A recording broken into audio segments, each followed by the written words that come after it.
ابھی پچھلے دنوں پیٹرول کی قیمت میں صرف 8 روپے کی کمی کی گئی، جبکہ اسی کیئر ٹیکر گورنمنٹ نے 58 روپے بڑھائے اور 8 روپے کم کر کے احسان جتا رہے ہیں ہمارے اوپر۔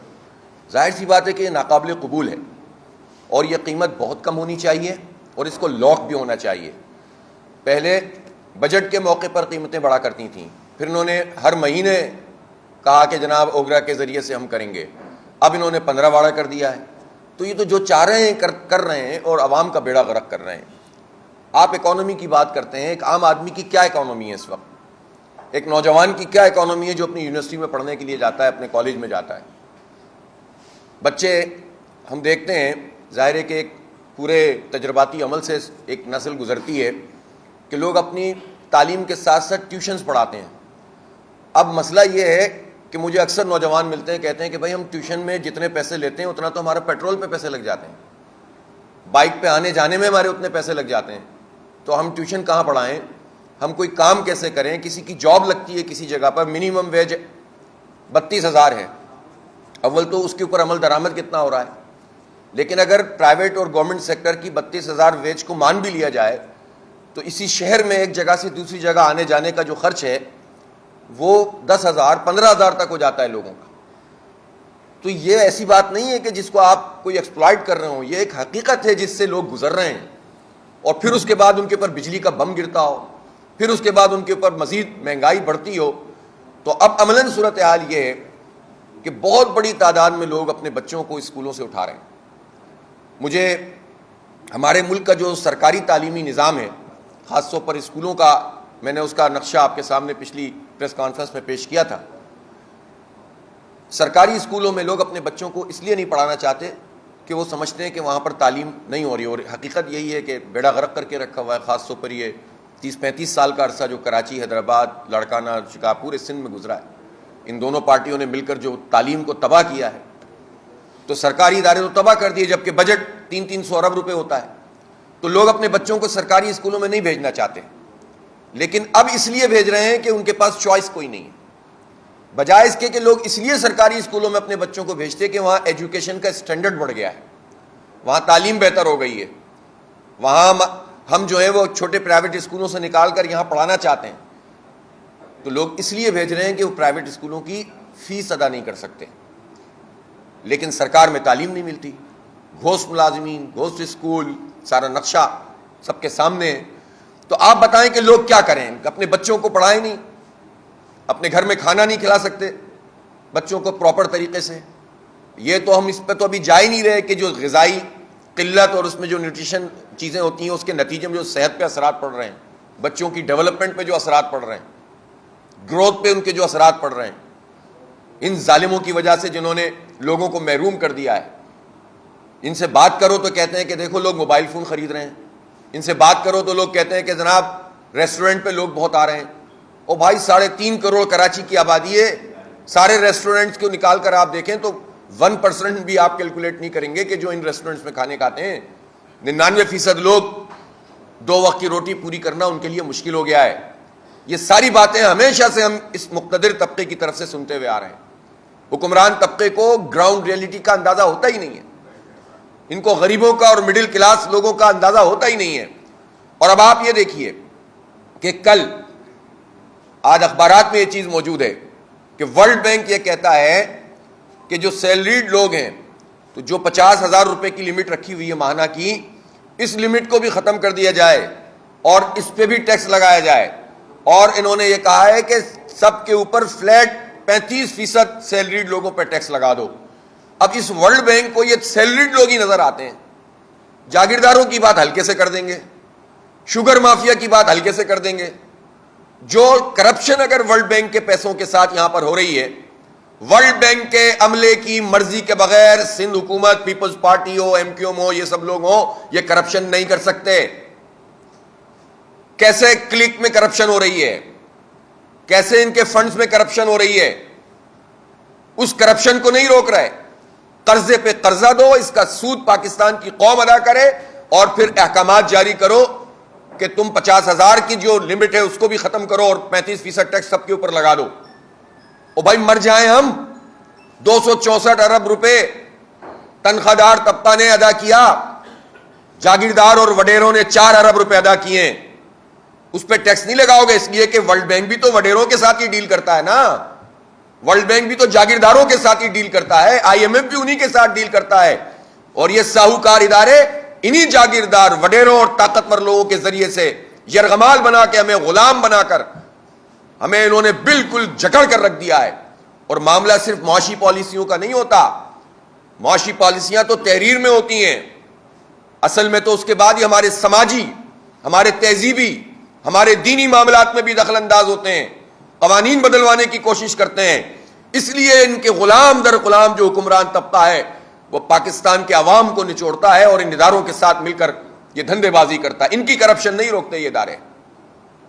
اس لیے میں اس کی مذمت کرتا ہوں ورلڈ بینک کی طرف سے جو یہ بات آئی ہے کہ ٹیکس لگایا جائے، اور جو ٹیکس لگا ہوا ہے اس میں بھی رعایت ملنی چاہیے تنخواہ دار طبقے کو، اور جاگیروں پہ ٹیکس لگنا چاہیے، مراعات کو ختم ہونا چاہیے، عیاشیوں کو ختم ہونا چاہیے۔ ہماری رپورٹ نہیں ہے، یہ انٹرنیشنل رپورٹس ہیں کہ $17 بلین کی مراعات ملتی ہے ہماری اشرافیہ کو۔ $17 بلین ہمارے بجٹ کا آدھا حصہ ہے، پورے سال میں جو ہم ایکسپینڈیچرز کرتے ہیں وہ صرف ہمارا مراعات یافتہ طبقہ حاصل کر رہا ہے، پیٹرول میں، گاڑیوں میں، بجلی میں، اور بہت ساری چیزیں۔ ان کی جو زمینیں ہوتی ہیں وہ چند روپے میں کرائے پر چل رہی ہوتی ہیں، اس میں گولف کلب چل رہے ہوتے ہیں، اس میں اور بہت ساری چیزیں چل رہی ہوتی ہیں، اس میں اسلام آباد کلب جیسے جگہیں چل رہی ہوتی ہیں، اور ہمارے اوپر یہ ٹیکس لگائے جاؤ، پیٹرول پہ ٹیکس لگائے جاؤ، بجلی پہ ٹیکس لگائے جاؤ، اس کے لیے جو ہے وہ کوئی روک ٹوک نہیں ہے۔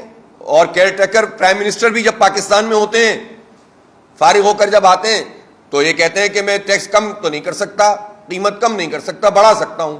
تو ابھی 8 روپے کم کی ہے نا، اس کا مطلب ہے کر سکتے ہیں، تو 80 روپے بھی کم کر سکتے ہیں، 180 روپے بھی کم کر سکتے ہیں۔ تو پھر قوم کے ساتھ یہ سب مل کر جھوٹ کیوں بولتے ہیں؟ بڑھا سکتے ہیں، کم نہیں کر سکتے۔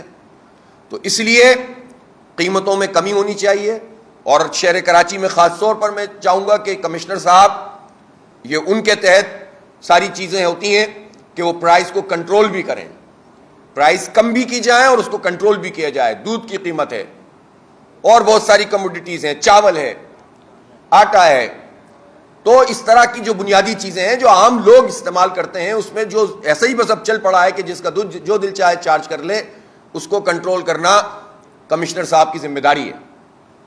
اسی طرح میں یہ ضرور کہنا چاہتا ہوں کہ اس وقت جو مہنگائی کا اتنا عذاب عذاب ہے وہ IPPs کے ساتھ کیے ہوئے وہ معاہدے ہیں جس کے نتیجے میں کیپیسٹی چارجز کے نام پر اب تک 8,500 ارب روپے پاکستانی قوم ادا کر چکی ہے۔ اب اس وقت بھی صورتحال یہ ہے کہ کراچی شہر کے الیکٹرک مافیا کو مسلط کر کے یہاں پر رکھا ہوا ہے۔ مافیا، یہ کہ الیکٹرک مافیا، اس کا جو IPPs کے ساتھ معاہدے ہیں یا اس کے اپنے پلانٹ ہیں، جو بوسیدہ پلانٹ یہ چلاتے ہیں، اور ان بوسیدہ پلانٹ کا جو زیادہ فیول خرچ ہوتا ہے ایفیشنسی کم ہونے کے نتیجے میں، اس کے پیسے کراچی کے عوام سے نچوڑتے ہیں۔ تو ہم یہ مطالبہ کرتے ہیں کہ یہ جو ان کا پورا لائسنس ہے یہ ان بنڈلنگ کی جائے۔ ان بنڈلنگ کہتے ہیں کہ اس کو ری اوپن کرو اور جنریشن کو NTDC سے جوڑا جائے، جو نیشنل گرڈ میں ہماری بجلی جا رہی ہے۔ کراچی میں جو کینپ کے 2 پلانٹ ہیں وہی کوئی 2200-2300 میگا واٹ بجلی بنا رہے ہیں، ایسا ہی ہے نا عمران بھائی؟ 2200-2300 میگا واٹ تو وہی ہے، یعنی اس وقت اکتوبر کے مہینے میں جو ہماری ٹوٹل کنزمپشن ہوگی نا وہ تقریباً ہمارے ان 2 پلانٹوں سے پوری ہو رہی ہے۔ اسی طرح تھرڈ کول کی بجلی ہے، اور پھر میں تو کہتا ہوں کہ جب پاکستان کے عوام وہ قیمت ادا کر رہے ہیں جو بجلی ہم استعمال ہی نہیں کر سکتے، تو وہ بجلی کراچی کو اگر دے دی جائے تو یہ جو درمیان میں ساہوکار ہیں، مافیا ہیں کہ الیکٹرک، اس کے پروفٹ میں ہم کو شرکت کریں۔ جو سبسڈی کے الیکٹرک کے تھرو کراچی کے عوام کو ملتی ہے وہ ان کے تھرو کیوں ملے؟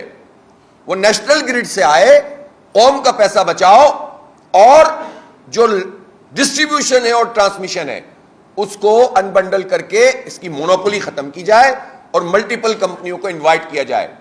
اور سب کو اس بات کی اجازت دی جائے بغیر کسی رکاوٹ کے کہ وہ سولر کو بھی استعمال کر سکیں اور اپنی جنریشن جو کر سکتے ہیں وہ کریں، اس میں رکاوٹیں نہ کھڑی کی جائیں، تو یہ مسئلہ جنریشن کا بھی حل ہو جائے گا۔ اور یہ عذاب جو مسلط ہوا ہے کہ الیکٹرک کی صورت میں، اور یہ عذاب کیوں مسلط ہوا ہے؟ یہ عذاب اس لیے مسلط ہوا ہے کہ بڑے بڑے لوگ اس میں انوالو ہوتے ہیں۔ ایک آئی پی پی، میں مزید تفصیل انشاءاللہ ساری آئی پی پیز کی آپ کو بتاؤں گا، ایک آئی پی پی ایسی ہے جس نے اپنا پروفٹ سال میں 28 ارب روپے شو کیا ہے۔ جب آپ تفصیل میں جائیں گے تو پتہ چلے گا ان کا پلانٹ ہی بند پڑا ہوا ہے، انہوں نے بجلی پروڈیوس ہی نہیں کی ہے، 28 ارب کا پروفٹ آ گیا ہے۔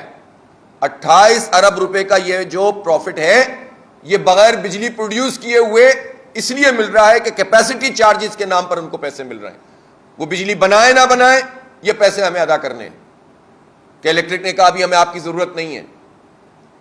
تو یہ کیا مذاق ہے اس شہر کے ساتھ کہ جو پورے پاکستان کی معیشت چلاتا ہے؟ ان سارے لوگوں کو، ان وائٹ کالر کرمنلز کو جنہوں نے یہ فیصلے کیے ہیں اور جو بڑے بڑے عہدوں پر بیٹھے ہوئے ہیں ان کمپنیوں میں، ان کو ذرا کٹہرے میں لاؤ اور پوری قوم کے سامنے ان کا ٹرائل کرو تو پاکستان کے حالات درست ہونا شروع ہو جائیں گے۔